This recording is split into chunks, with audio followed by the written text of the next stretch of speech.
no regular thing. Came for the ring, you know what I mean. I shoot my shot and it's clean. This for my city, yeah, this for my team. If you talking, it's how to be nice. I play with all of my life. You see my name in the lights. Better get right, champion. I'm a team. If you talking, it's how to be nice. I play with all of my life. You see my name in the lights. Better get right, champion.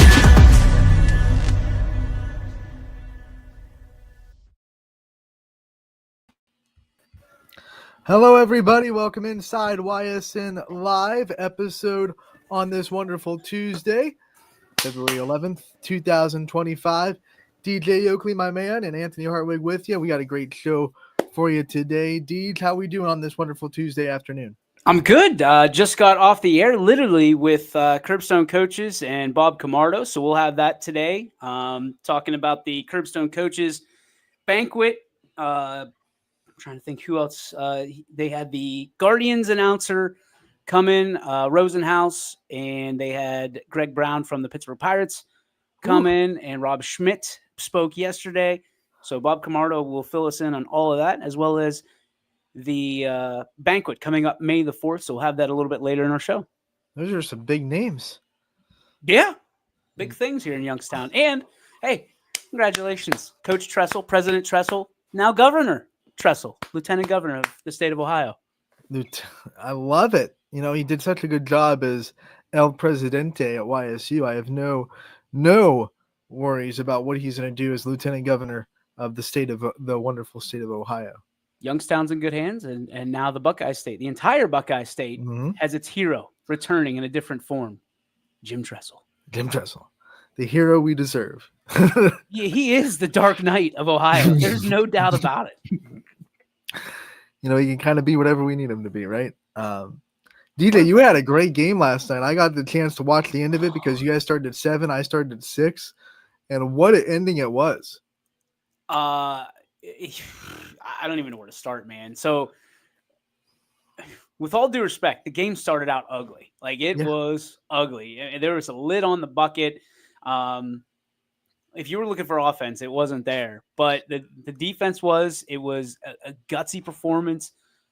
Both teams really, really stretching out their limits. I think Austintown Fitch had 9 points going into halftime, which is, you know, they're on a 2-game streak at that point. Right. Not ideal for the Lady Falcons, but they came out, stuck to the game plan, gritted it out, and then at the end, it was a seesaw battle, back and forth and back and forth. And CeCe Foster hit a 3. That's when I came in. That's the first thing I saw was her 3 to make it 31-29. And you'll have to forgive me because I was in the moment. I was living the moment, so it wasn't totally a situation. Get it. Yeah, I've been there. She put in a 3, which put them up. I want to say. 2. Yep. Up by 2. Okay. Thank you. Yep. And then, because I know I said it during the broadcast, but when you're in the broadcast, it's different to say it and try to watch everything happen, and then try to relive it. And then there was a bucket on the other end from Fitch. Mm-hmm. I want to say it was Spalding. Yeah, and then coming back the other way, incredible. After a timeout was Lucente, that drive right to the hoop, right? Yep. And it was, I mean, she is so fast. You know what? Fast. Yeah. I think it was actually Dado that hit the shot. Then Fitch tied up with free throws. Then it set up Lucente's 9 times out of 10 game-winning layup. It was incredible. And then it was 4 point. Now here's the thing. Mm-hmm. It was 2.4 seconds first. Timeout. And Fitch fans, calm down. We're going to talk about this. There's 2.4 seconds on the clock. During the timeout, the officials went over and requested 4.2 seconds to be put on the clock instead. So you've got 2-second increase. Mm-hmm.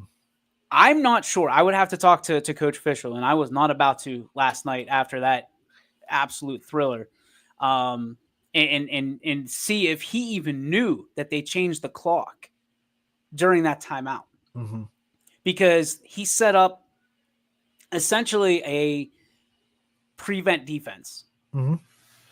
Heidi Bartels, I want to say, went deep and was playing the safety and center field position for the Raiders just to make sure nobody got in the paint. And the Raiders got, let the inbound pass happen, which is fine because you got to get that clock rolling. And the clock started going off of 4.2, and then they, the Fitch able to make a couple great passes. And then, was it Bauer? Yeah, Bauer was the one that hit the shot. Oh, She was also the one that hit the 2 free throws to tied up at 33. So you know the better than I do. I was just, I was a bigger fan than I was an announcer probably at that moment. The last 5 points came from Bauer, who is not one of their leading scorers. So what a moment for her to have those shining moments in the Thriller Dome. The shot, I don't know how she even got it off. I have no idea. I mean, she was leaning forward from beyond the arc and just threw it up. Well, the first thing she had to do was run out the pass because the pass was a little bit ahead of her, and she barely got her fingertips on it just to slow the ball down. Caught up to it, and then had to just heave it. But she got the glass, and the bank was open, and it went right off the glass. That square. The square's there for a reason, and she hit the square, and it went right into the hoop. And it was just like one of those ones where she'll never forget that moment. I'm sure you'll never forget that moment being able to call it. It was a great call. Fitch has been putting it all over social media. They're excited about it, of course. The calls on social media? Oh yeah, and they spiced it with another media's highlights. They ripped the audio off that media's highlights and put your call on. So, it looked kind of cool. It better have been 21. That's all I'm saying. It wasn't. It was the weirdest feeling in that gym after. It was senior night in the gym for CC, the only senior for South Range. There was, the effects were still being felt after that stunner that Gerard put on South Range days before, just 48 hours prior. And looking down at the crowd, so from our broadcast position, Fitch was on the far left side, and they brought a nice crowd. So, hey, Fitch, way to go. Awesome job. But to the near side of me was the South Range crowd, and then obviously the far side, and then Cece had her own fan section, which included my family. And it was like, I don't even know how to put it into words. And I feel bad because I'm at a loss for words at that point, trying to fill the air with words. And you could, it was palpable, Anthony. It was palpable that the heartbreak. And the first thing I did was I looked down at Jeff Fischel, who could not believe it. Because what a signature win it would have been over Austintown Fitch, where, a lot of people asking me prior to the game, why are they playing this game? Because when you think Austintown Fitch, you think of, a program that is, playing the best of the best always, and they do. Why were they playing lowly old South Range, who's usually, a lower division naturally because of the size of the school? Why did this game happen? And I'll tell you why, because of moments like this. Yeah, moments like this. It was incredible. I mean, you were heartbroken and your heart was singing at the same time. That's the one of the tougher things that I have to do. I was heartbroken for South Range, but I was so excited for Austintown Fitch. And how do you kind of sing it both ways? And you can't. Sometimes you just have to be excited and let the chips fall as they may. And man, yeah, you go down after the game and South Range was just bummed, but not as bummed, I think, as it was water under the bridge at one point, probably 10 minutes in, because it's like, hey, all right, we got to turn the page and go to the postseason. We played our best game. They have the home postseason game, so they have one more chance in the Thriller Dome to make some magic. They'll play the winner of Pymatuning Valley against just slipped my mind. That's all right. So, but Pymatuning Valley is the favorite in that game. So, if the numbers play out, it'll be Pie Valley versus South Range. Pymatuning Valley. Thank you. Sorry, Pymatuning Valley. I don't need any email. We don't need any email. Right. Pymatuning Valley against South Range on Saturday at 1 o'clock. They're going to be one of the only early tournament games on Saturday in the Thriller Dome. And by the way, for everybody that bum rushing us on socials, on emails, so if in the postseason, we are, again, I feel like we've been down this road before, but for those of you new to YSN, we don't do postseason games for basketball. There you go. Pymatuni Valley versus Triway. Thank you, Mike Swinehart. Appreciate you, Swiney. Appreciate you, buddy. We don't do postseason games unless they're sponsored for anything but football, essentially. Football is the only thing we do pay-per-view because they're all usually, and now they are all on the same night on Fridays, so you can get your money's worth with a $9.99 ticket. It just becomes a hassle because these games cost over $100 per night to do, per game, I should say, to do. And, you know, from a standpoint of we could have games Monday, Tuesday, Wednesday, Thursday, Friday, Saturday even, and we've got to charge you per game, essentially. So it'd be like $9.99 a game. You might as well go at that point. What we try to do is make it easier is just have a sponsor come in for $200 and sponsor that game. So they're the only sponsor that particular game. They get a shout out. They get all that stuff, all the mentions and the thank yous and all the flowers, because it's a huge cost at the end of the day. I mean, a few years ago during COVID, we wrote a check for over $75,000 to the OHSAA. You know, and it was a challenge, certainly a challenge. And we are a network naturally, but we're a business. So, you know, unfortunately we have to do that. And if we don't have the means to go to the game, we can't go to the game. Like, we're not just going to put it on. And also the other side, Anthony, that you and I have had to deal with big, and we're not trying to ask anybody to feel bad for us, is how do you choose one school over another? Right. If you're going to do that and not have it sponsored. Because the reality is we can't be at every tournament game because there's some that are really far away. There are some that are just, and for the first round, they're all on the same night. They'll start to scatter when we get into districts and so on. But for the first round, it's like Saturday night, for example, for girls, Saturday night, there's like 35, 40 tournament games. There's no way we can get to all of them. So we would have to pick and choose. And then what do you do to the teams that you say you're not going to be there for? It's like, we picked you. But instead, I think this is a fair thing to just say, hey, if they paid for it, we'll get there if we possibly can. And that's how we've been doing it for years. And I think it's worked every time.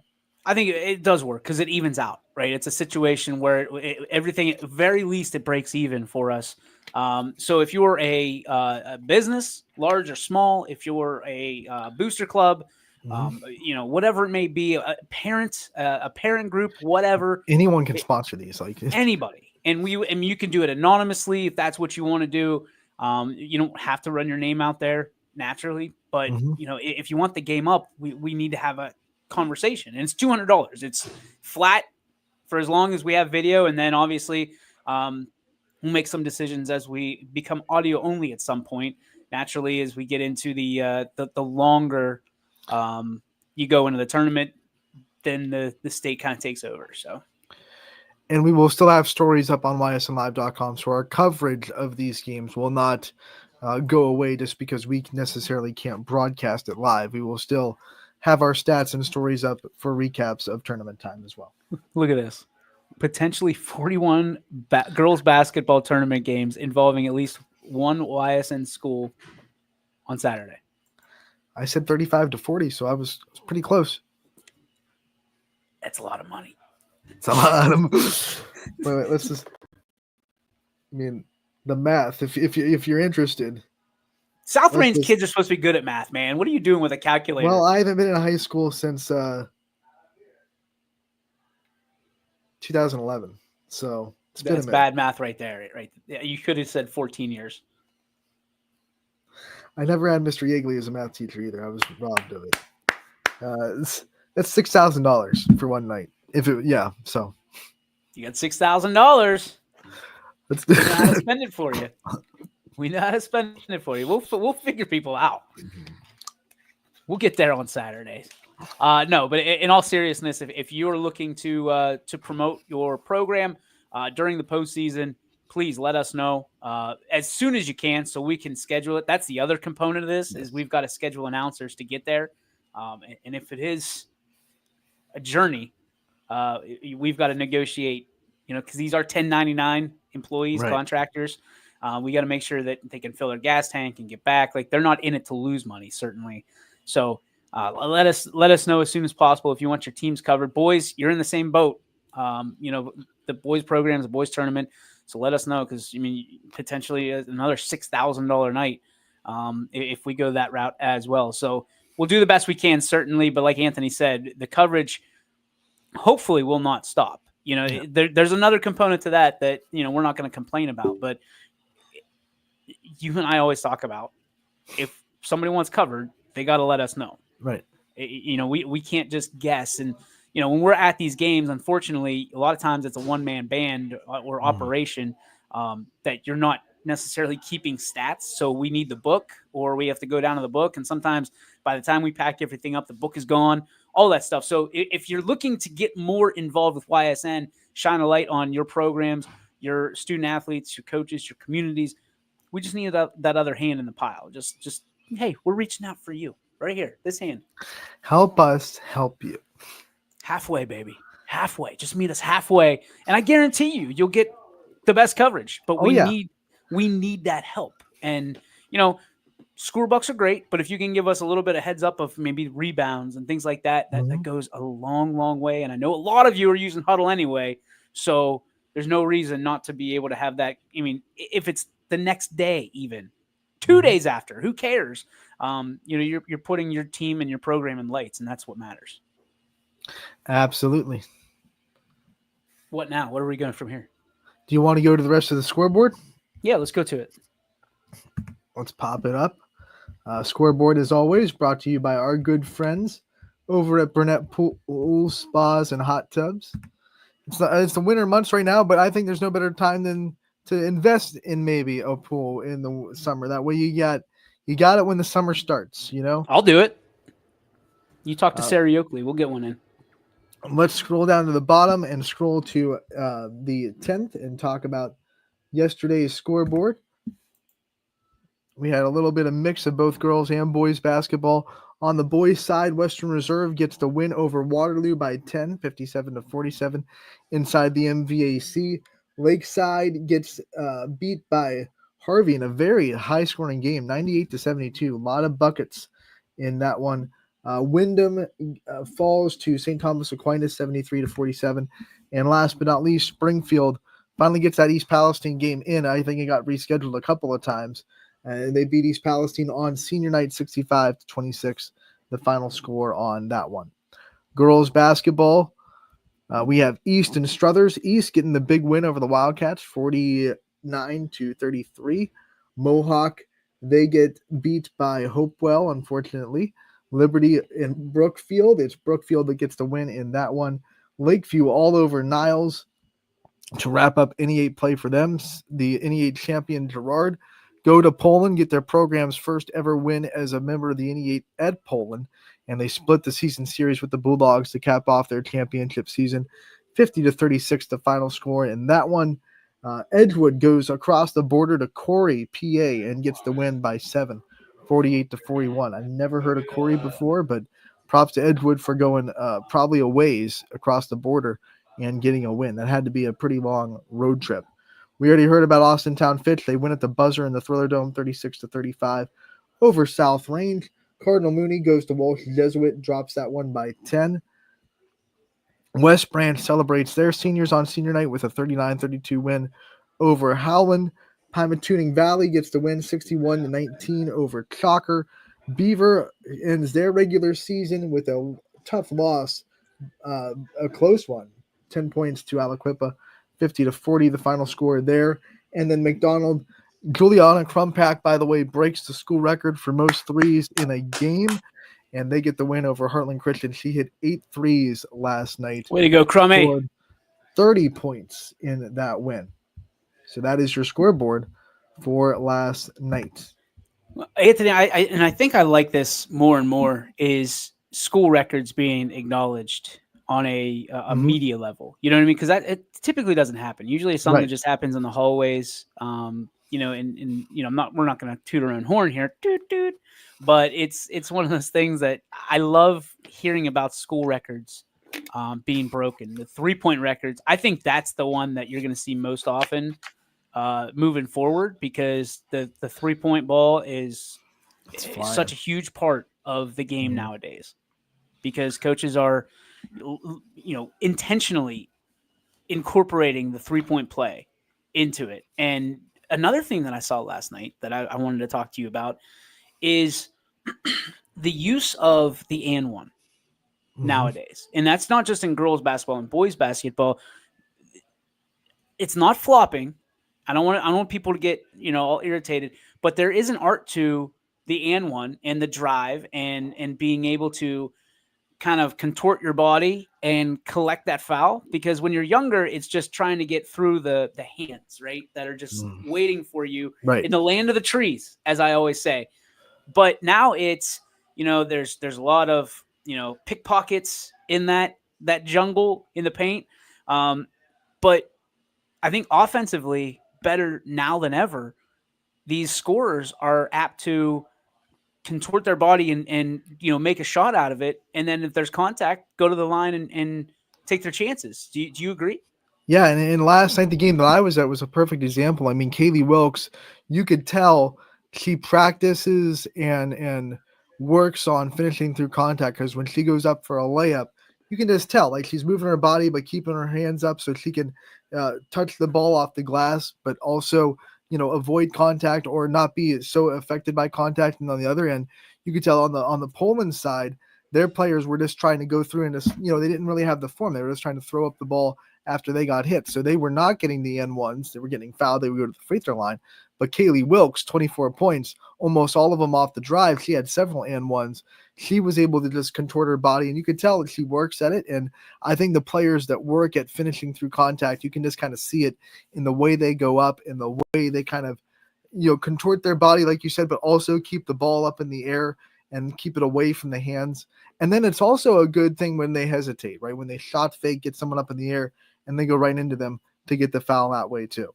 Because it used to be in the NBA, in college basketball, and high school basketball, it used to be head fake and then people lean in and then shoot, right? And Right. those are just ugly. And it's, to me, that's the offensive version of flopping.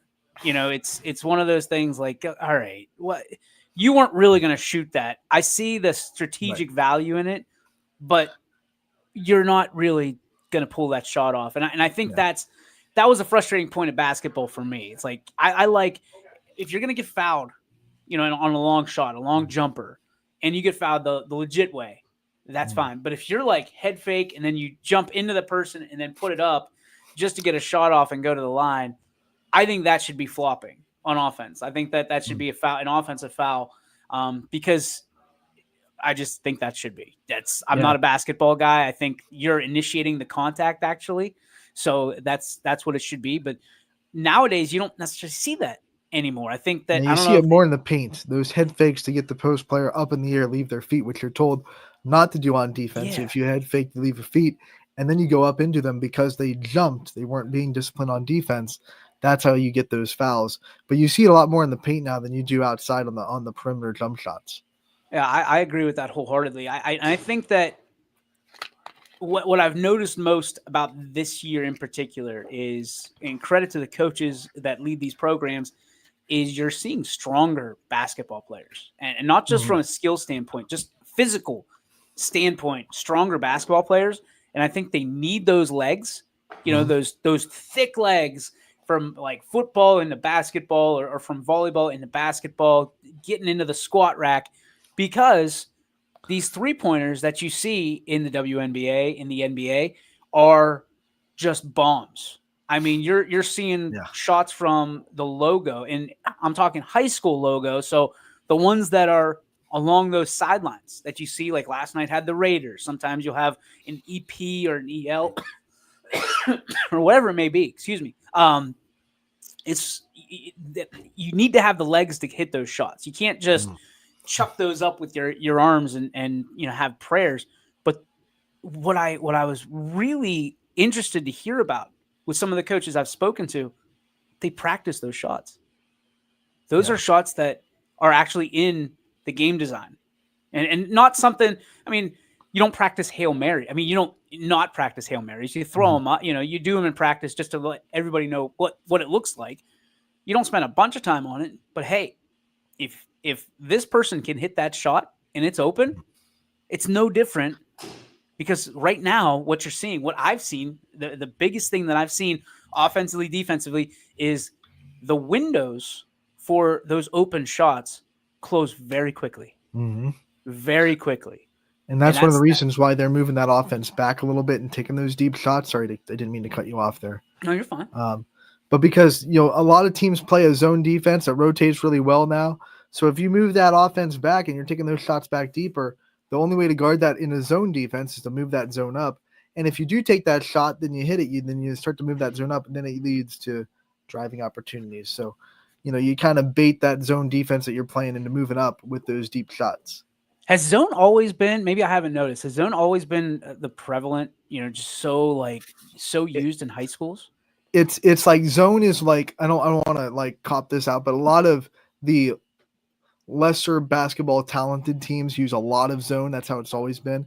But now we're seeing a lot more intricate zones, which I like. And I like that we're seeing coaches have all kinds of zones in their defense, and they're moving them between possessions. So you're not just in a normal 2-3 and you're just sitting that, that we don't see that anymore. Now you're in a 2-3, but the next possession you'll be in a 1-3-1. And then the next possession you'll move it up into like a 2-2-1 kind of press trap zone.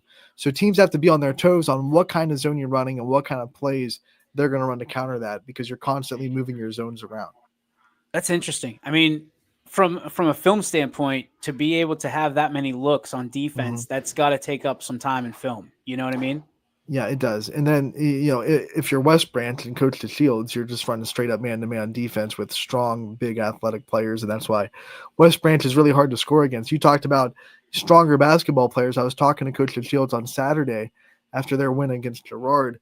They have a very strict, and they've had it for a while, weightlifting program throughout the season. And they work on being strong basketball players. And that's one of the reasons why he's built such a strong program. Well, I mean, I went to the school in the days that we're just kind of getting into the weight room, like understanding that, because it was still like, hey, you don't lift during baseball season because that you're too bunched up. But instead of elongating muscles, you want to, everybody wants to bench press and squat and do that stuff, and that lactic acid builds up. Now there's so many sciences around that stuff, and getting a coach that understands it. Obviously, if you have an athletic trainer that can, break down those sciences for you, you're at a distinct advantage. We've seen yoga incorporated into programs, football as well. So it's interesting to see the buy-in to the different programs, because I mean, we talked to Coach yesterday, and you look at what it used to be: basketball versus football, right? And you'd have a football regimen that you'd have to stick to, and then once it's basketball season, you'd lose weight because it's basically like cross country. You're running 4 or 5 miles up and down the floor, and you lose all that build up, that muscle that you had. And now they incorporate it, so they're lifting together. They're doing the same programs, the same regimens, understanding what fuel you need to going into your body, so that way you're better prepared throughout each season that you do. Because these smaller schools, which most people look at and they go, our area is built around probably 50 to 60 smaller schools, and then a few of the bigger schools built in. The smaller schools, these kids need to play multiple sports in order to function. It's you're getting this in Leetonia. You're getting the same kids coming out for football that you do basketball, that you do baseball, that you have track. All the majority of the same kids. Whereas Fitch and Boardman and Louisville and the Orange, you have different programs, different players that not just fund the program, but also facilitate the program. So it's interesting to me how that's developed over the years, just in the last decade, just in the time YSN has been around. It has been really, really interesting. And I'm really looking forward to talking to Coach Todd Johnson on Thursday about the development of his programs, and because Columbiana, I mean, can we just talk about what they've been able to do from a basketball standpoint, boys They're and having girls? such a good year this year on the boys' side, and what I love about Coach Johnson is he's kind of patiently waited the last couple of years. He's let players develop a little bit, and he hasn't kind of panicked and tried to change things. He's done the same way the process, and you can see like the last 3 years, Columbiana just slowly progresses. It was kind of like a slow burn, and then they popped off this year, and now they're a 2-loss team tied for the top of the conference. Yeah, I mean, and what's interesting, I believe, if I'm not mistaken, because we haven't gone over the boys brackets yet, but I believe Columbiana and Camel Memorial could be matching up. Yeah, and that that's would gonna be a be fun the Yoakley Family Foundation might just pay the $200 Sponsor.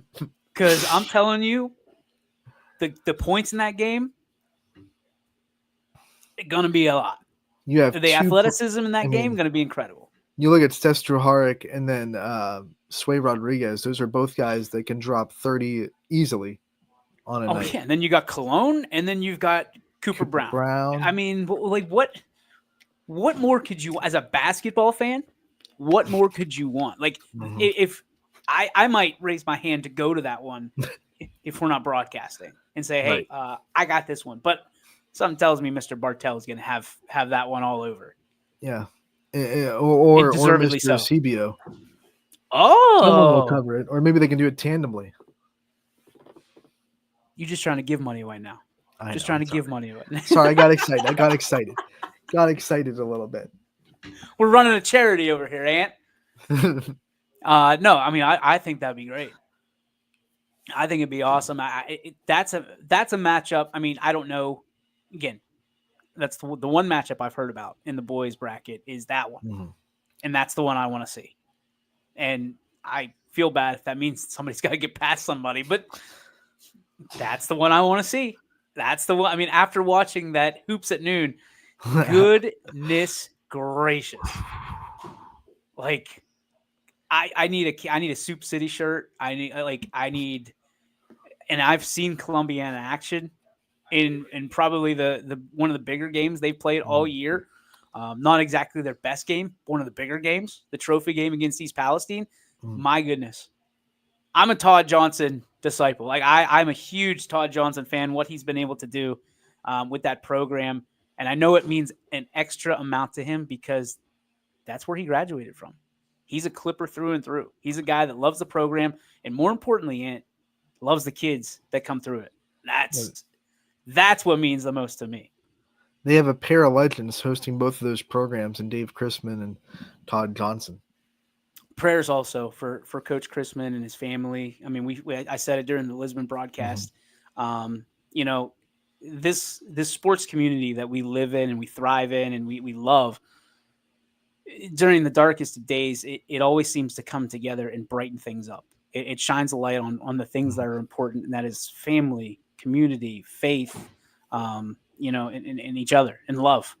And what, in looking at and hearing testimony from the game that, the girls for Coach Chrisman, the Columbiana girls decided on their own that they were going to do this for Coach Chrisman and his wife and his family. Coaches make such an impact in our lives. I know I've had coaches that I still talk to this day. Troy Burdine, a guy that means the world to me, because coaches, and this is not to take away from parents, and this is not parents put your heads down and go sit in the corner. This is I mean, listen, when you get to your teenage years, right? 14 through 18 is a very developmental time. And you, as a teenager, if you remember, if you recall, Anthony, you're a lot closer to the teenage years than I am. You don't necessarily listen to your parents very well. They're someone you take for granted, so to speak, until that next stage of life, till you're about 21, 22, and ready to move on. But what I can tell you is your coaches, they become role models to you. And a lot of times it takes time for them to realize it. Teachers as well. And for the Columbiana girls to take it upon their own right and say, we're going to do this for our coach because we love him, we cherish him, we appreciate him and his family.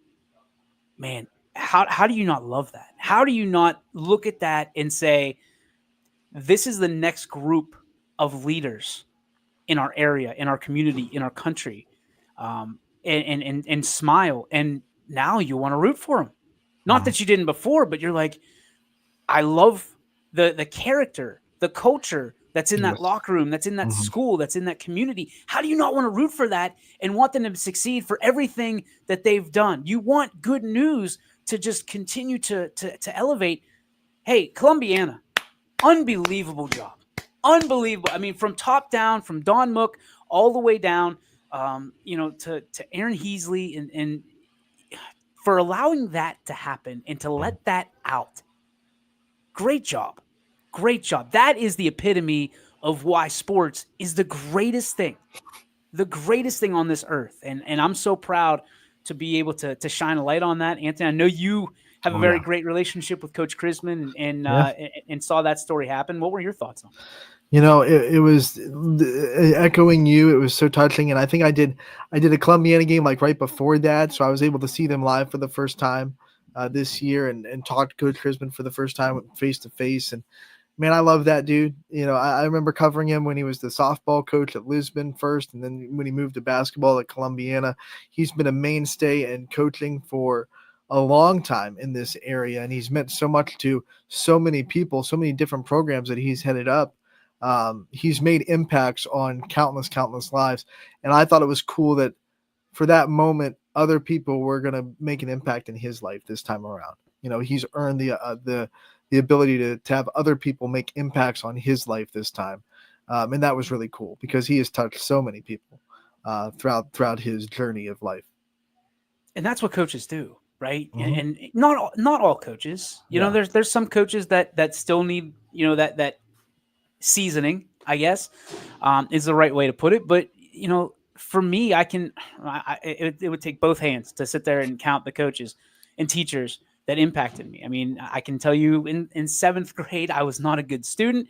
And I can tell you that Wendy Boyles and Allison Early were the biggest impacts in my life because of a parent-teacher conference. And I know so many people have parent-teacher conferences coming up. And sometimes, you go in there and you fight for your son or your daughter because you're blind to the situation that's at hand. I can promise you, your baby is a wonderful human being, but they're not always that person at school or wherever they are, or on the court or on the field.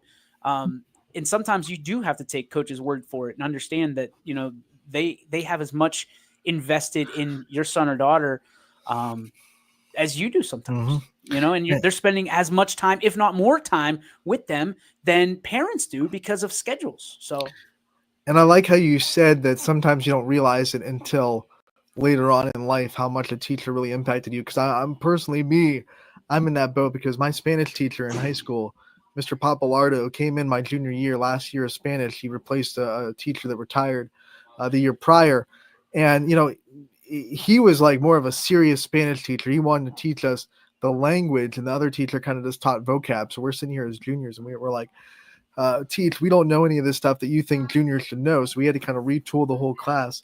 But it was a grind. I probably wasn't his favorite student. I fought him tooth and nail, but he made me have lunch with him to improve my grades, and he just went the extra mile to make sure I was passing Spanish.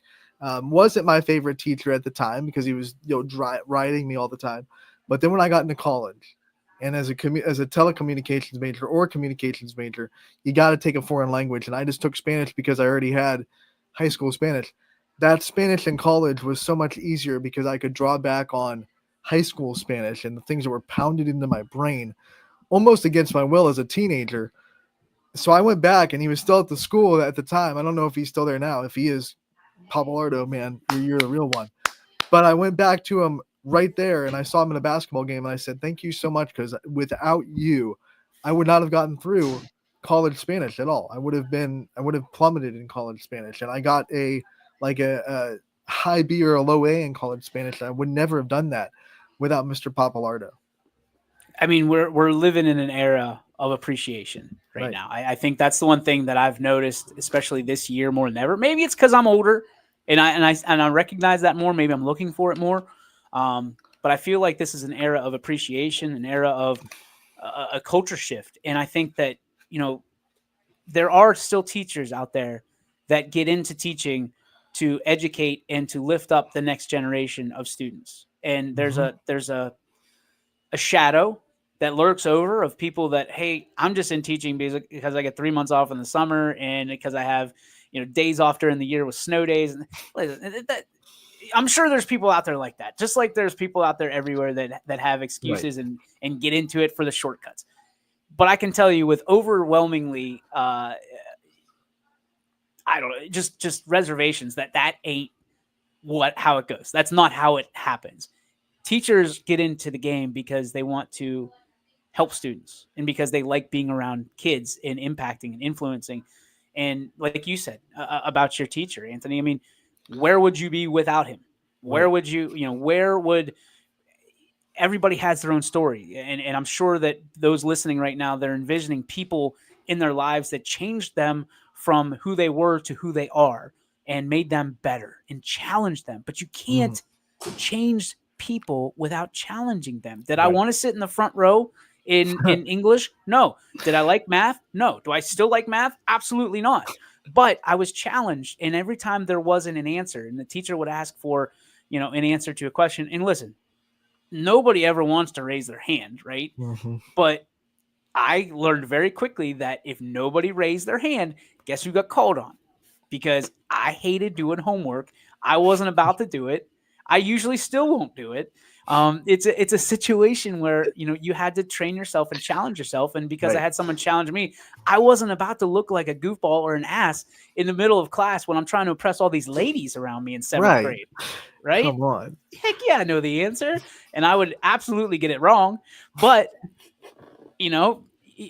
you've got to go down that road. You've got to be challenged. And someone's going to challenge you at points. And honestly, that's what made me who I am today. I'm not fearless by any means, but I'm able to be in uncomfortable situations because I've been used to being comfortable in uncomfortable situations, but I was never the most talented athlete. Obviously, I'm a D3 athlete. I was at a small school. I was good for where I was and who I was, but I didn't win any national titles or anything like that. I can tell you that.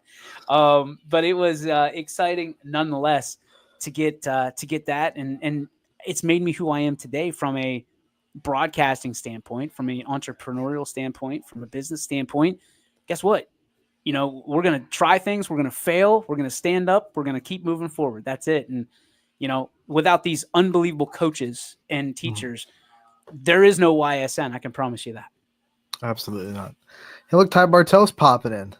Hey, welcome in, Ty Bartell. Tuesdays with Ty, right? Hey, you said it was an open invite. I said, come on in, big boy. Water's warm. Everyone for a few minutes anyway.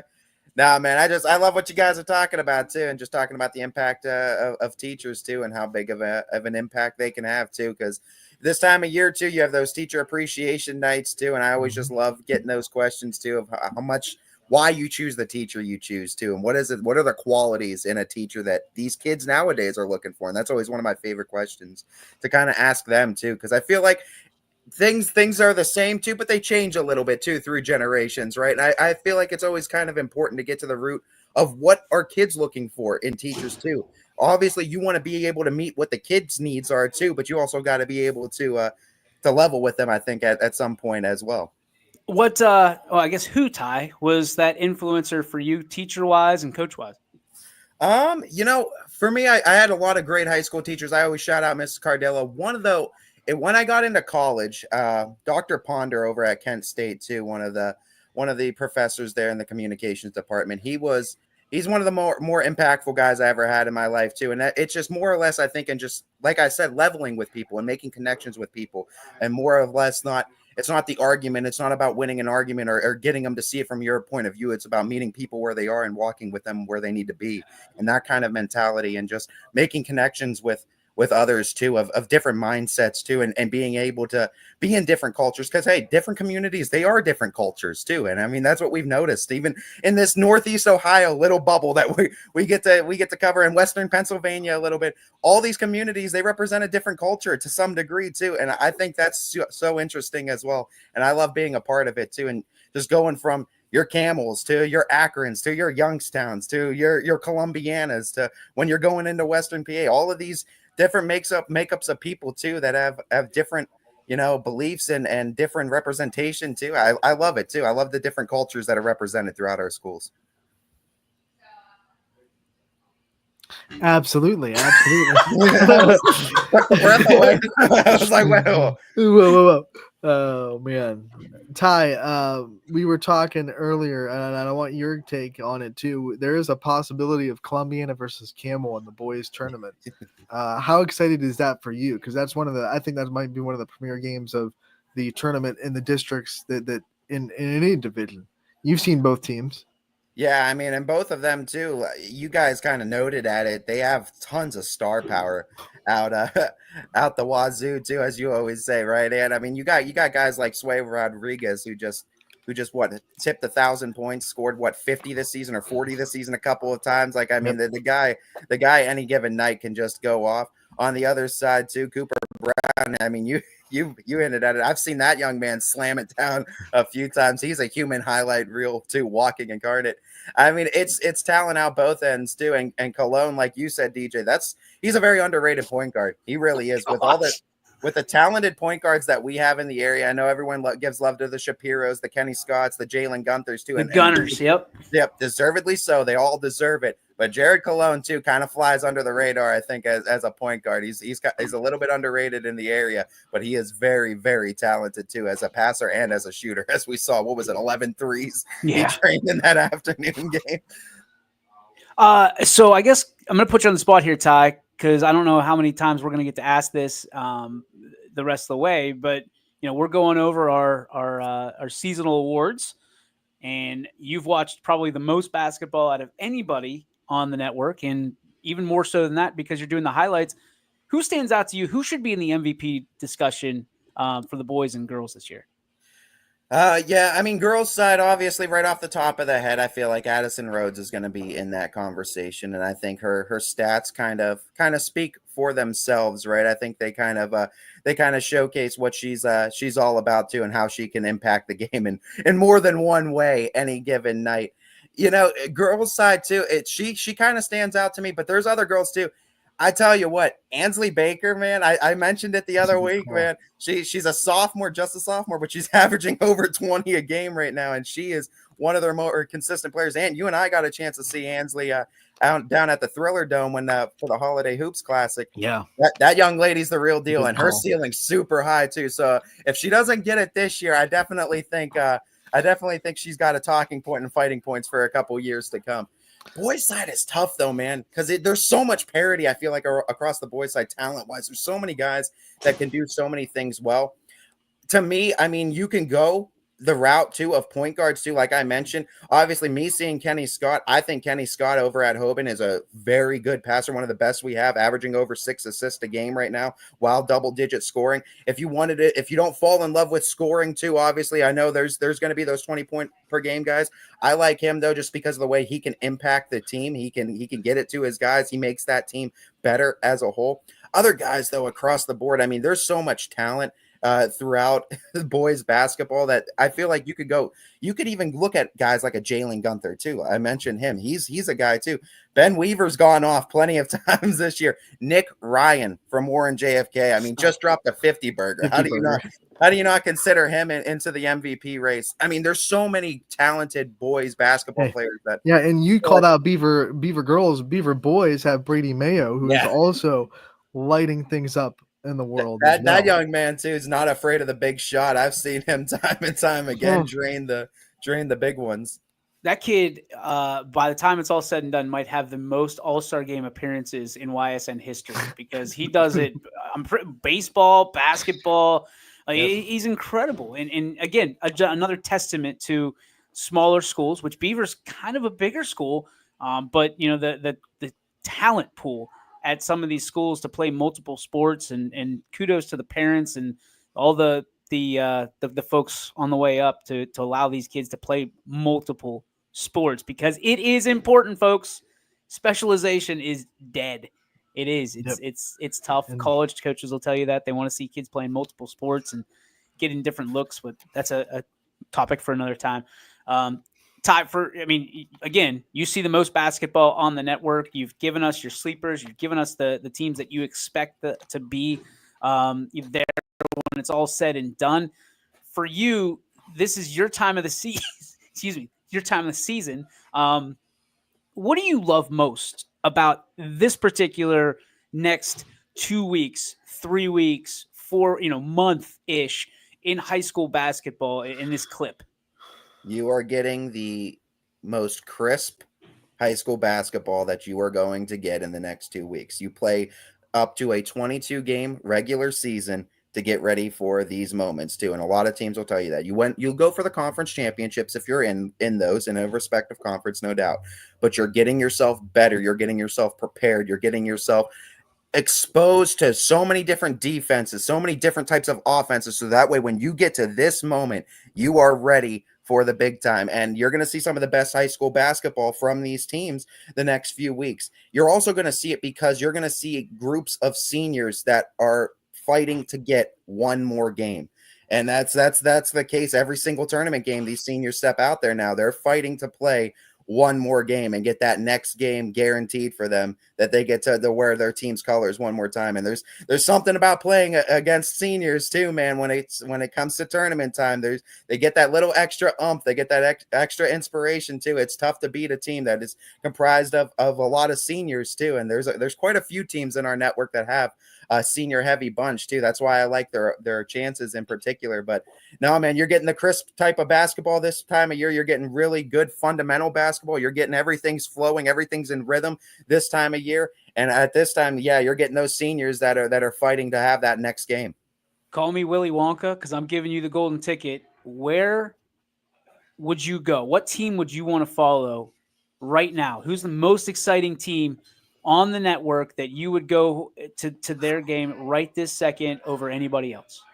Oh, that's tough, man, because I've seen a lot. Obviously, on the boys' side, I love my Hoban Knights too. The Coach TK Griffiths squads of the world. Coach Volakovic though with Canfield, man, that's exciting brand of basketball. I just saw Ursuline the other day too against Hoban too. Even in a loss, like Ursuline is the real deal, and I think I even said it too. Like Jalen Gunther, like if you're not paying attention to that young man, like he is the real deal too. Like Ursuline's an exciting brand of basketball to watch right now. We are really lucky, I think, in the YSN network because like on both sides, we have a lot of teams that I really do like, especially in an expanded division kind of set with 7 divisions now. I like their chances to make those deeper runs too. And we can see, I think, more teams make a state appearance too and get to Dayton and into those state Final Fours. Girls side, yeah, I got to see Crestview. They're obviously they could put it up. They put it up in a big way, no doubt. Canfield on the girls side too. I mean, that's a total team effort. Coach Reel has those young ladies clicking on all levels right now. How about Coach DeShields and the West Branch Warriors? I feel like no one. I feel like I failed to mention them, and that's my fault. I don't know if anyone else has, but Coach DeShields and the Warriors, they're still humming. They are still right there. They're that team still, and I still think when you talk about playoff time, no better than Coach DeShields to get his girls ready for a playoff tournament run. There's a lot of exciting brands of basketball right now. For me right now, though, I would say Hoban boys, I like their chances this year. This is if we're talking a state championship title run team, I like their chances. It's Division III though. Louisville's living in there. Akron St. V's is living in there. There's a gauntlet. So you're hoping some of those teams kind of fight each other and kind of knock each other out, right? But I do like their chances. If you're looking at lower division schools, though, how do you not look at Warren JFK? Like, how do you not look at Warren JFK right now and what they're doing on the boys' side with Nick Ryan, and the talent pool is so deep. Coach Comlank, I mean, one of the better coaches we have in the entire network. Agreed. That guy he gets the best out of his talent each and every year, and those boys they love basketball through and through, and I think that's a credit to him. No, man, it's going to be exciting. It's hard to pick one team to kind of focus on because I think there's a lot of teams that can make that run. My turn. Do you have Okay. anything? We're getting down. We're getting this down. No, I think it's going to be fun, Ty. And one of the things that I called out when DJ asked me the same question last week about teams that can make a big tournament run. I mean, Ursuline went to state last year, and they returned a lot of those guys that experience and know how to get that far. I think that experience of getting to state and being able to say this is what it takes to get that far is going to be huge for them as they navigate a very tough bracket as well. You got a Jalen Gunther that's a sophomore now. I mean, the kid shoots from the three like he's Steph Curry and drives to the hole like he's Allen Iverson. Like it doesn't matter to him. He can get a bucket in multiple ways. And I saw that in just the Hoban game the other night. Like, I mean, down 15 doesn't matter. They brought it back to within 5 because that kid's just a bucket whenever you need it too. No, I mean, and what you've seen on the girls' side too, you've gotten to see a few teams. Mineral Ridge, I've only seen them once, but I know that the Rams community loving you out there. That Mineral Ridge team and what Coach Harrison's doing, that Rams team might be a force going into the playoffs. Yeah, you look at that bracket. Mineral Ridge, Springfield, and Columbiana are all in the same bracket. Only one of them can win a district. That's going to be fun. If Mineral Ridge and Columbiana play each other in the final, Columbiana beat them on a buzzer beater this year in Columbiana. If Springfield and Mineral Ridge meet in the championship, obviously that would be round 3 between the two, and the 2 games that they played have been really close. Springfield versus Columbiana in a semifinal would be really fun. That was overtime beginning of the season. That game was Columbiana Springfield. So all 3 of those teams have legitimate chances to come away Columbiana, with that though, in that first matchup, Apple Creek Waynedale that's a sleeper. That is not a pushover team. So That's Columbiana, if they get past them, they're going to be well tested and well prepped to go up again. That's great competition first game out of the gates. Is that the same team that South Range always plays in baseball? Yeah, and can't get over the hump in. Yep. And that's also the Wayne team County Conference, though, is basketball like heavy. They are really good in basketball throughout the week. And a couple of years ago, that's the team that beat South Range out of the regional finals in girls basketball when they had Izzy Lamparty and Bree Kohler. That's right. And that group of players too. They're a problem. They're a problem. Yeah. It's like when Vince Vaughn's talking about you're a real problem. You're a real problem. We've talked about coaches today, guys. I want to get your thoughts on, some of the most valuable coaches in the area. This has no indication of who's going to be the coach of the year or anything like that. But I mean, who have you seen that really carries their team or has rejuvenated their team? We had Coach Mateo on yesterday. Mm-hmm. I think his name is certainly in the conversation for motivators and MVCs, so to speak. Who are some of your MVCs for this year in boys and girls hoops? I want to shout out Coach Bordemus from Girard in his second year with the program, taking them to a NE8 championship in an NE8 year that has been real topsy-turvy, a very contested NE8 where 5 teams in the last game had a legitimate chance to have a touch of that trophy. They were able to come out outright champions, and I think he's doing a great job. I also want to give a shout out to someone in the same conference in Coach Haney at Lakeview, taking over that program this year and getting them to a place where they had a chance to win the conference championship. So both those guys have been doing a really good job this year with fairly new programs. Yeah, on the boys' side, man, I mean, Coach Volakovic comes to mind. I mean, he comes in to take over Coach Colin's program. I know he was an assistant with Canfield last year, but I mean, he's kind of kept the mantra. How about Coach Tom Sharp over at Jackson Milton too? And I got a chance to talk with Coach Ryan, player Ryan Romer, senior Ryan Romer from that team the other day. And he talked about how Coach Sharp has gotten him to another level in basketball too, man, and that he's always pushing him too. Younger coach, first year with Jackson Milton, and I know they kind of started off a little bit rough with injuries. They came out big, though. They got that first win against Campbell Memorial in that conference, too. Hung the first loss on the Red Devils in the MVAC and beat teams like Springfield down the stretch. He's done a great job over there. Dwight Berry on the girls' side for Cheney. They won the Steel Valley Conference this year. I mean, and what he's been able to do with that Cheney girls basketball program, they walk around with a different swagger, and there's a different kind of tone you talk about when you talk about Cowgirls basketball now. I agree with you. Hey, we have some breaking news that we want to get to. We got a guy that's here that wants to talk about it, and will give us a first-person view. Not the 5,000-foot view, not necessarily even anything that you're going to read about, but something that has been a long time coming. At this time, we bring in our very good friend, and not only of the program, of all of us, ladies and gentlemen, the head coach of the Mineral Ridge Rams, Mr. Andy Hake. What's up there, America. Andy? Hi, gentlemen. How are you guys doing? We're good, man. How are you? Free at last. Free at last. Thank God Almighty, we're free at last. All right. You know So what I mean? let's talk about that. It has been, what is it, 4 years now? I was 5 years state open case, and the justice system's a beautiful thing in the country, and got vindicated yesterday, and ready to get back to work. So let's talk about that. I mean, there's a lot of people that have, read the rumor mills. There's a lot of people that have, went on to message boards and talked about you. Woo! In front of you, behind you, beside you, Beautiful on top, thing. wherever. Talk about, kind of the situation at hand, how long it's been, what it's been like for you, and essentially, where you go from here. Well, you know what? Life is a funny thing, man, and I think we all make mistakes in this world. I made a terrible mistake, 2020. The day the day after the insurrection. I'm not even kidding you. Let my anxiety and my stress and things get to me, and made a terrible decision and used a vape pen in school and before school, and was asked about it, was honest about it, and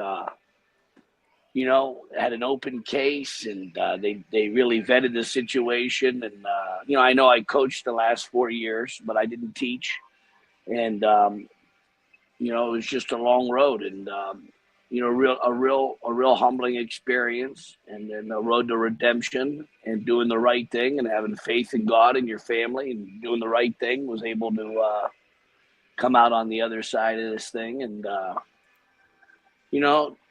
the funny thing with me, I just, when the room is divided, and a lot of people, in your lifetime, when the room is divided, it's a funny thing, because you see a lot of, it's just perspective. You see where people stand with things, and whether a lot of people that you think were with you maybe not have been, and a lot of people that you might have never thought were your friends came to your aid, and it was a real humbling experience. And I wouldn't want anybody to go through it, but at the same time, I'm better off on the other side. I'm a better man of faith. I'm a better father. I'm a better husband. And, I'm happy to be on the other side, and I'm going to serve the kids of Mineral Ridge, and like never before. And just really proud of the things we did in the city while we were there, and proud of, thankful for friends like you, and people that, stood by you when the chips are down. Everybody's your friend when things are going well. When you're winning regional titles and winning the league title, everybody's telling you how great you are. And then when you make a personal mistake, or something happens, it's unforeseen circumstance, and it's an interesting thing. But it's just, everything in life is perspective, and then through perspective you gain wisdom, and gain a lot of wisdom the last few years. Like I told the parents on Sunday at Mineral Ridge, we had a little event down at the school, and I told them, I never learned anything winning. I just never did. I only learned when I lost. That's a game, or in life. You don't learn when you win. You learn when you lose. And it was just, eating humble pie, and being humble, and putting the right things in perspective in your life. You're able to overcome adversity in times of strife and trouble. And I know it might sound a little like, I'm sure there are people out there that think, hey man, they should have threw away the key. You know what I mean? Locked him up and threw away the key, and he should never coach again or be around young people. And to those people, I say, hey, I understand I made a mistake. My mistake, though, was never involving a kid. I never hurt a kid. That's not my DNA. Mine was a personal problem. Allowed my anxiety and my own stresses, my own things going on up top get to me. But I'm in a better place. I know that. I got a family. I got a wonderful son, stepkids, wife, family, friends, live in my hometown. People really rallied. The Board of Education voted me in 5-0, not even knowing what the outcome would be. So that goes to show you their commitment to not winning. To hell with winning. The commitment to believing in somebody, and it is what it is, man. But I'm glad to be your friend. You're my friend, man. And when the chips were down, you were always a friend, and it's a wonderful thing, man. Life is a wonderful thing. Our country's a wonderful place. Chance to redeem and get a chance for redemption, and going to make good on it, man. Going to make good on it. I can tell you that much.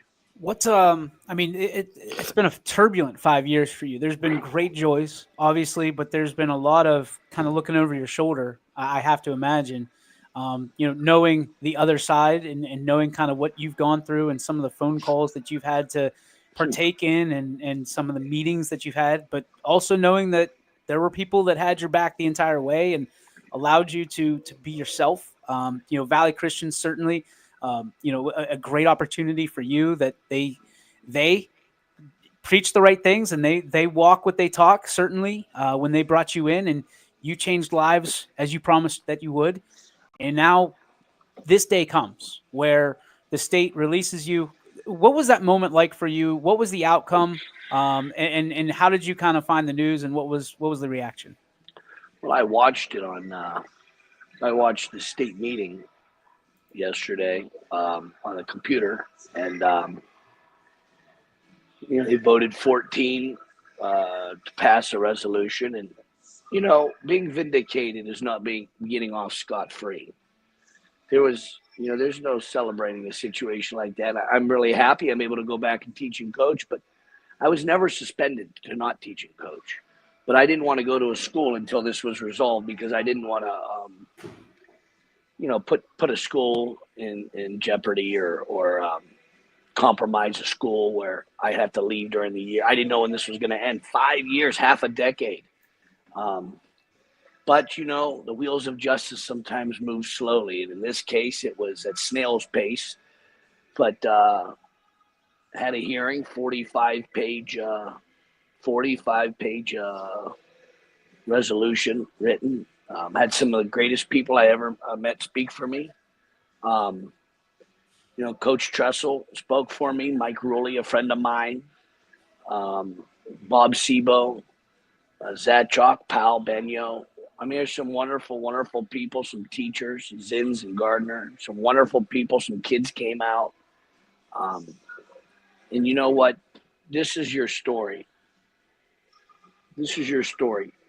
If you want to take the bits and pieces out of someone's life that they might be ashamed of or they made mistakes in, and you want to say, hey, we'll make this the story. Well, we all have those moments. And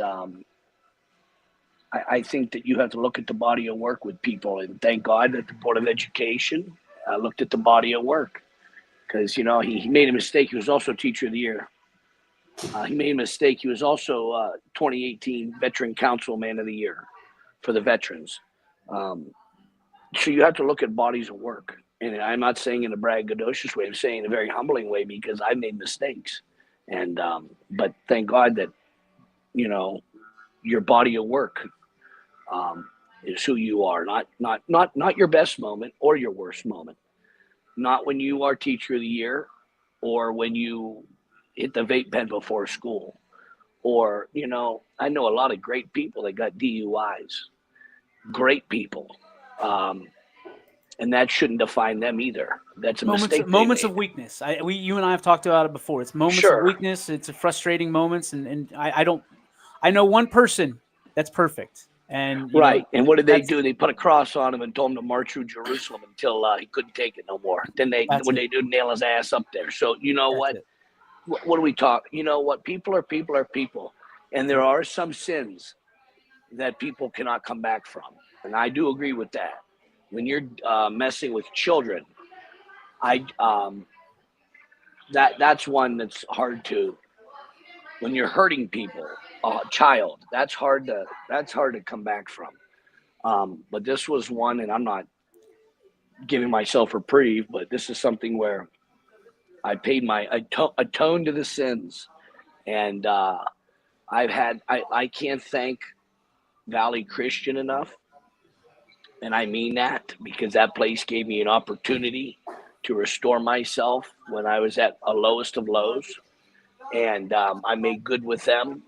And yeah, we won games, but it was about being good to kids and using their school philosophy of Christ first and the Christ mission and tie it into everything that was important to them, and praying with the kids daily and talking to them about the most important things in life, which is God and family and country. And they don't shy away from that. It's a very special place because a lot of places shy away from that. They don't want you talking. They don't want you doing the Lord's Prayer. Yeah. They don't want you talking about veterans first, which that is not a political thing. That should be like an American common Always sense. celebrated. Are you kidding me? If not the veterans, who? Who are we putting first? I agree with you. And I'm not trying to be funny, but it's just honestly, I watched the Super Bowl. I didn't like the halftime show, but I didn't hate it. I don't care. It wasn't like, you know what I mean? But you think I'm going to put that guy? I mean, the guy's a talented guy, whatever. He's a singer, rapper, whatever, or Taylor Swift or the Rolling Stones. It doesn't matter who the heck you're talking about. Those aren't heroes. Those aren't heroes. Heroes are veterans. Heroes are parents. Heroes are, figures that represent the better angels of our nature. But, I'm just so honored to have a chance to be at Valley Christian, and I'll always be an Eagle. Mike Pecchia texted me today, and I just missed a call from him while I'm here. But I'll call Mike. He's a hell of a guy, and they were really pulling for me. And then people at Ridge, the board voted me in 5-0. Didn't even know what was going. Hey, man, we don't care. We're with you. We're hiring the best guy for the job. So I'm honored to be there and honored to be your friend, man. What did they want from you, Andy? I mean, there's a lot of talk about, the 14-1 vote. There's a lot of talk about, the 5 years that it took to come to this. What did they want? What was on the table? Well, when something happens, the first thing is, I think it was like Western Reserve's reaction. Some people are able to navigate situations. And then if some people aren't used to things like that happening, people will back you when you're hot. But when you become white hot, some people just have it's a human condition. You can't be like, oh, that person's rotten. It's not that. It's having the ability, and some people would call that loyalty. And I don't think that's exactly what it is. I think it's being able to navigate certain situations. Were they looking for a suspension, or what was on the table for you? I mean, they just wanted your they wanted, you weren't allowed to teach. No, it was suspension or revocation, but revocation was off the table pretty quickly because that wasn't, when you're involving a kid, it's much worse. When you're involving a kid, this wasn't involving a kid. And I went immediately atoned to the problem, went and got help. And then, I got publicly dragged through the streets, bro. I mean, people, hey, man, it's life. And I accepted it. I went and talked at the men's rally for the Valley, talked about my story of redemption. And some people, whether they like you, they're going to like you. And whether they hate you, they're going to hate you. So you know what? You just got to be the best version of yourself. But they wanted some years from me. And then after the hearing and all the evidence was presented and they saw that there was genuine atonement, their conclusion was, hey, in a throwaway society, some things, there are you got to believe in second chances and opportunities. And I still have to, the next couple of years, I have to take some classes and professionalism, some, conduct, and then, give them, drug tests, things that just show them that you're doing the right thing. Does that make sense? Doing That the you're right serious thing. about moving forward. Well, yeah, and they can take my blood, my hair. I don't care what they take. I don't got nothing to me. So But, what now? Like, I mean, you get this. This comes down yesterday, this morning. What was it? Yesterday. Okay, yesterday. It comes down. You're watching it. What were the first feelings, the emotions running through you when this came Well, down? there's a lot of carnage to the my family were always with me, and it was a tough situation. So, your first thing you want to do is you thank God that this has passed, but at the same time, it's how did you feel after Gettysburg if you won? You look around, you see a bunch of dead bodies, and you say, it's hey, we won, but who won? Who won? There's no winning. It wasn't that. I'm just glad I have the opportunity to get back into the school. No, I'm back in my hometown. Got a lot of excitement and energy going on there right now. I'm going to crank it up about 8 notches. They're going to get the best version of me. Wait till you get a load of me now. And I'm going to be the best version of me. You got to be humble through experiences, but, I'm going to be the best version of me, and I'm going to coach like heck and be good to all the kids. And you don't change who you are. You just adjust and you grow. So, I'm still with the country. I am America first, God first. I'm going to talk to the kids about veterans. I'm going to talk to kids that, you got to talk to them about these things, the things that matter the most, your loved ones and in your country. And it's not a political thing. It's a be like this. Be like this. One of the greatest things that we had going for us when I was at reserve was out of 105 boys that were in the school, 65 played football. They weren't all football players. The majority of the team was not football players.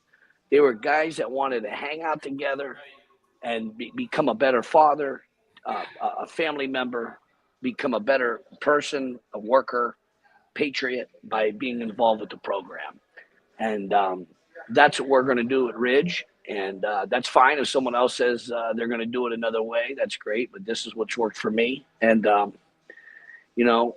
I know that a lot of people I have friends because I am the way I am.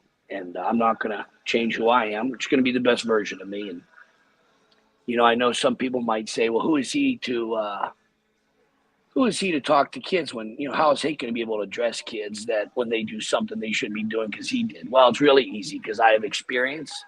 And you could really sit down with young people and say, hey, I've made mistakes. And look what happened to me. And I think that you don't hide from things in life. You turn to them and then you use them to help people. I think the question everybody wants to know, Andy, is will you return to the classroom? Do you have any want to return to the classroom? Oh, yeah. I'll be back in the school, and I don't know capacity or what exactly they want me to do. But I'll be back in school, and our country's going to be better for it. Our country will be better for it. But at the same time, I'm just happy today and blessed, and I,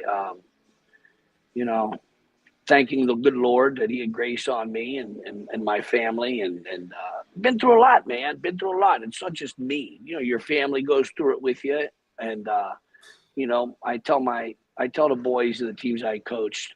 My son's 4. Augustus Hake is 4, and Augustus, I want him to have heroes, and I don't want the heroes to be here. I want the heroes to be up here. And I asked the kids that I coach, hey man, act like a hero, because our society doesn't know what that is anymore. And be a hero, be the best version of yourself, and be good to other people, and put others first. And it's actually a simple way to live. It's hard to do it because we're flawed. We're flawed people. Human beings are flawed. So, but be genuine about it. Be upfront. Be honest. Don't hide. And be you. It's like you every day. You're a good dude. You treat people right. You put kids first. You're a human being. You make mistakes. I'm sure there's times your wife. Sometimes your wife wants to wring your neck. But look at all the good you do for people. And I'm not just saying that because we're buddies. I mean, a lot of people don't know. Yeah, you adopted children. You know, that is like, hey, look, that is like, is there anything more godly here on earth? Is there anything more giving on earth than to surrender yourself for other people, especially people that need it the most, that might not? Hey, think about the hope you give some children that might never. Can you imagine if they never had the opportunities that you're going to give them?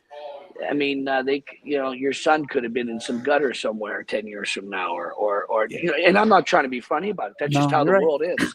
And some godforsaken third world country, but you took them in and you're giving them hope and you're teaching them values and a godly way to live. And hey, what else is there, bro? What else is there? I'm 44, man. I'm not 22 anymore. What else is there, man? I mean, joined your ranks the other day. I'm 40 now, so I'm feeling it. And buddy, I am so proud of you, so happy for you and your family. I know how much this weighed on you. I know that, hopefully you can go eyes forward, because geez Louise, what you've been doing this entire time that this has been coming down, if that was holding you back at all, I can only imagine how high you're going to fly in the future, buddy. Andy, thanks for spending some time with us today. We hope to have you on a lot more, and certainly we always wish the best for you, brother. hey, God bless you, and dream big, and I'll talk to you soon, man. You're the All right, best. buddy. We'll talk to you. There Bye. he goes, ladies and gentlemen, Andy Hake. Oh my gosh, Ty, and we'll bring Anthony back in, unmute you guys. Geez Louise, that was unexpected, but when Andy says, hey, I got something, you let him run, right? And I can promise you something, you're not going to get that anywhere else. And we're very thankful to Andy Hake for thinking of us first. A lot of praise there at the end for me, which that's going to get cut off in post-production. But that I know what he's been facing. I think behind the scenes, we've talked about what Andy's had to go through, and we've been supportive. No matter what other people feel, we've tried to be as supportive as we could, because we do believe in our Lord and Savior Jesus Christ and forgiveness and everything that he stood for, and forgiveness of sins, and understanding Andy's heart. And I think that's what people don't get about him. They look at the news clippings and the message boards and the BS, for lack of better term, that he's had to go through, and the public opinion that he's had to wade through, and just I can't imagine the weight that's been lifted from his shoulders. We've all kind of encountered our own public opinion. We live in that world, right? We're public servants with what we do here, all three of us, and so many more on YSN. And I think we all kind of had an affinity, if you would, for what Andy's had to go through, and an appreciation for how he's done it the entire way. Anthony, I'll lean on you first. One of the things that I love about Andy's story, and what we've been able to hear about Andy's story, not through just that, but I remember reading the post that he wrote himself when he was brought on for the Middle Ridge head coach. And this, knowing Andy for as long as we have here at YSN, he not only made a mistake, but then he owned it, and he kind of lived up to it. And I don't want to say lived up to it, that's a bad wording. He owned it, and he didn't run away from it. He didn't try to rationalize it. He didn't try to deny it. He didn't try to find a way out of it. He owned it. He embraced it for it. He embraced it. And there's nothing more godly than that. And I don't want to get too religious, but it's what I lean on. So if you look at scripture, everyone that God used made a mistake before he used them, made big mistakes. Moses killed somebody. Rick killed a guy. David killed somebody. I mean, these are imperfect people in the Old Testament and the New Testament.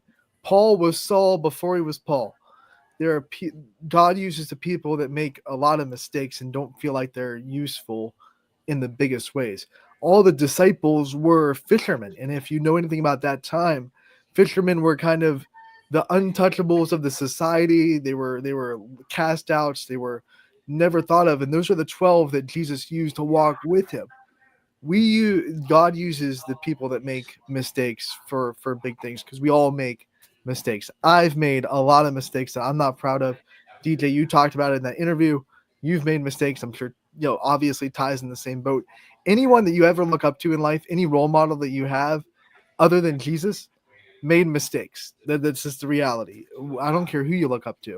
They've all made mistakes. They're all imperfect. They've all done things that they're not proud of. And Andy Hake is no different. And I love the fact that we've embraced that, unlike a lot of other people that kind of pretend like maybe they're better or they're not making mistakes. We've embraced it. We've said, yes, he's made mistakes. He's acknowledged it. He's gone through it, paid the consequences of those mistakes, and now he's trying to get past the other end. And like you said, his heart is in the right spot, and his heart is what we care about here at YSN.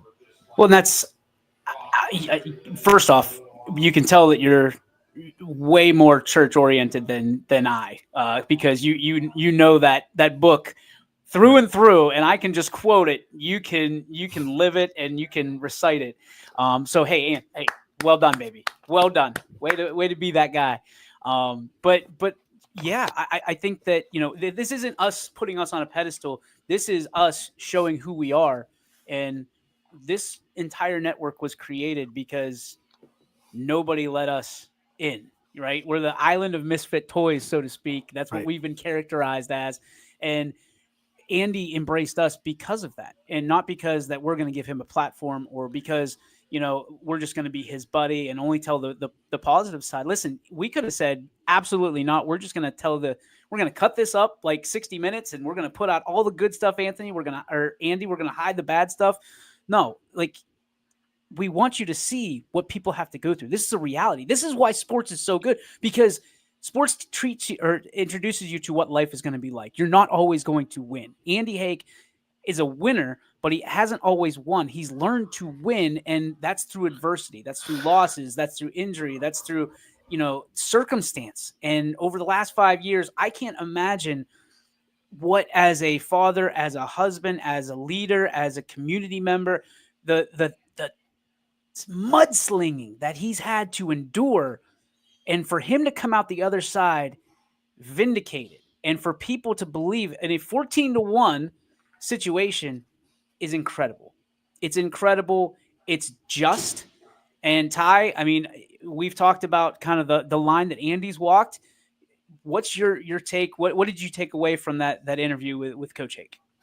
No, I love that, we've always kind of been that company of second chances anyway, too. And we've always kind of preached that. And I mean, I love the owning of a mistake. And I've always kind of bought into the philosophy that a mistake isn't really a failure unless you don't learn from it, too. And that's the biggest thing. I mean, part of the human experience is making mistakes. I mean, we're all going to make them. That's what makes us better, too. That's what gives you wisdom in your 40s, your 50s, your 60s, right? Is that the mistakes you've made along the way and the way you've learned from it and the way you've learned to adapt and the way you've learned to solve different issues, too, that have come up, too. You have to make mistakes in this life, and we all are going to make mistakes. It's the way you are able to learn, the way you're able to adapt after that, to learn from those mistakes. And I think Coach Hake's done a great job with that. And you've seen that with what he did with his 4 years at Valley Christian. And you're going to see that with what he's going to be able to do with Mineral Ridge as well. Belief is a funny thing, right? Belief in anybody, when you give them your stamp of approval, when you give them your friendship, when you're able to be behind them, beside them, wherever you want to be, that love that we talked about at the beginning of this, being a good teammate, why sports is great. I guess that was yesterday, so I apologize. They're all starting to run together. It's a long show. But I mean, you look at again what he's gone through, what so many have gone through, and I think Andy kind of epitomizes that stuff. And I am so happy for him. I'm so happy for his family. I'm so happy for the people that have supported him. And I'm not going to sit there and cast stones at people that didn't. You know what I mean? Like, everybody knows, that their own skeletons, where they're buried, but they're not always put on full blast. Can you imagine if one of your worst moments was in the public eye and, you were constantly ridiculed for it, but yet you're going to go out every day and have to prove everybody wrong? You want to prove everybody wrong. And that's exactly what Andy's done, which is why, and I'm not afraid to say this. I'm not ashamed to say this. I love the guy. I do. He's grown to be one of my best friends, in an era that there's a lot of stones being cast because it is what it is, right? Everybody's in the public spotlight. He's been there for my family. I've had questions for him during adverse moments in my personal life, during my professional life. He's been there, and I hope that someday I can be there for him as much as he's been there for me. But I will tell you that I believe in him. I believe in him wholeheartedly, and it's not just because of his position. It's because of his belief. It's because not just politically, but it's what he believes in his heart of hearts, and the leader that he is. And if people saw him or see him for who and where he is, they're going to see a man that is, God-fearing and loves his country naturally. I think we all see that part. But a guy that is humble, and there is no more righteous man than a humbled one. I can tell you that. And certainly I am looking for the bounce back. And, I know how much Valley Christian means to him. And there's a lot of people that criticized him even after he left Valley Christian. But there's something about your hometown that you can never run away from. Ty, you know it. Being an Austin town guy, Anthony, you're a South Range guy. I'm an East Palestine guy. You can get as mad as you want or be frustrated for the expectations that others have for you, but you can take a guy out of his hometown, but you can never take the hometown out of the guy. And I think that's what I love most about Andy is he made sure that the people at Valley Christian knew how much he loved them and he appreciated them and the opportunities that he was given and that he gave to others. And it's a turn of the page to go to Ridge where people love him again, will support him. And time is right, man. We're all on God's time, right? We want everything to happen overnight, but we're all on God's time, and it's always perfect. It's always right on time. So, hey, Andy, we're proud of you, buddy. We love you. Congratulations. I know what this means. We didn't see that one coming. I mean, we wanted, 45 minutes into Andy.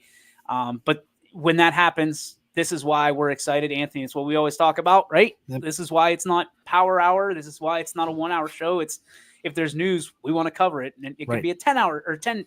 No. Don't even tease that one. It could be a 10-minute show tomorrow. We do have Todd Johnson on Thursday from Columbiana. Ty, again, open door. It's your castle, buddy. You're always welcome. We'll have Cece Foster, the South Range senior, on Friday. And then, Anthony, tomorrow you have Wrestling Wednesday. Yep. Ella Thomas will be our guest from Poland and state-ranked girls wrestler. He's a dog. Like, literally, and figuratively. Like, see, that girl is something else. You see her name in all the headlines. And Gary Altizer. And Gary every Wednesday. Come on. Wednesdays with Gary. GA. Give G some love. Give G GA, some love. The wrestling legend. You guys want to stick around for 2 more minutes for the Joe Dickey Electric What's Your Spark? Let's do it. All right, it is the Joe Dickey Electric What's Your Spark presented by Joe Dickey Electric. They are everything electrical, and you can visit them on the web anytime, 24/7, 365 at DickeyElectric.com.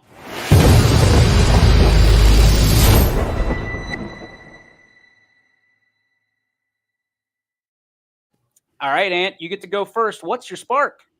I want to use my spark today to give a shout out to Jackie Grisdale, who is still killing it down there in Quinnipiac. And I know a couple of Poland players got to go up and watch her play over the weekend. And she's continuing to be just a role model to the Poland girls basketball players of today. So I want to give a shout out to her with my spark. And man, going from walk-on to earning a scholarship at Quinnipiac and now being one of their best players on the team. Awesome job what she's doing as a D1 athlete, and I had a chance to cover her for a long time at Poland. So I want to use my spark to give a shout out to Jackie and all that she's doing in college. Ty Bartel. My spark's going to be basketball season, man. It energizes me. I love it. I love the day in and day out. I love giving back to the sport too, elevating it, doing more each and every season that we have to try to put these athletes, these teams, these coaches, these communities on a pedestal.